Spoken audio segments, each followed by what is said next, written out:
అనగనగా ఒక కథలో దేవుడి మీద అపారమైన భక్తున్న ఒక వ్యక్తికి లక్ష్మీదేవి ప్రత్యక్షమై, ఇక నేను వెళ్ళిపోవాల్సిన టైం వచ్చింది, రేపటి నుండి శని రాబోతున్నాడు, ఇన్నాళ్ళ నీ భక్తికి ఏదైనా వరం ఇవ్వాలనుకుంటున్నాను, ఐశ్వర్యమా, ఆరోగ్యమా, అనురాగమా, ఏం కావాలో కోరుకో నాయనా అని అడిగితే, అప్పుడు ఆ వ్యక్తి, అమ్మ నేను ఏ కష్టం వచ్చినా తట్టుకోగలను, కానీ నా కుటుంబంలో ఒకరి మీద ఒకరికి అనురాగం ఉండేలా చూడు తల్లి అని అడుగగా లక్ష్మీదేవి తదాస్తు అని చెప్పి వెళ్ళిపోతుంది. ఆ తర్వాత మరుసటి రోజు అత్తగారు కోడల్ని కూరలో ఉప్పేయమని చెప్తుంది. చిన్న కోడలు ఉప్పేసి వెళ్ళిపోతుంది. తర్వాత పెద్ద కోడలు వచ్చి రుచి చూడకుండా తాను కూడా ఉప్పేస్తుంది. తర్వాత భోజనానికి కూర్చున్న పెద్దాయన మొదటి ముద్ద తినగానే శని ప్రభావం మొదలైందని అర్థం చేసుకుని ఏం మాట్లాడకుండా భోంచేసి వెళ్ళిపోతాడు.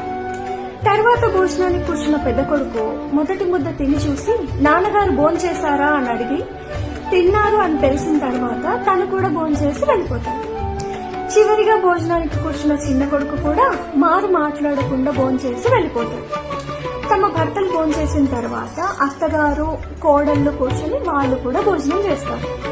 ఆ రోజు రాత్రి శని ఆ పెద్దాయన దగ్గరికి వెళ్ళి, నేను వెళ్ళిపోతున్నాను, ఇంకా కుటుంబం మొత్తం కలిసి కిలో ఉప్పు తిన్నారు, అయినా మీ మధ్య చిన్న గొడవ కూడా రాలేదు, ఇలాంటి దగ్గర నేను ఉండలేను అని చెప్పి వెళ్ళిపోతాడు. ఆ మరుసటి రోజు లక్ష్మీదేవి వాళ్ళ ఇంటికి తిరిగి వస్తుంది.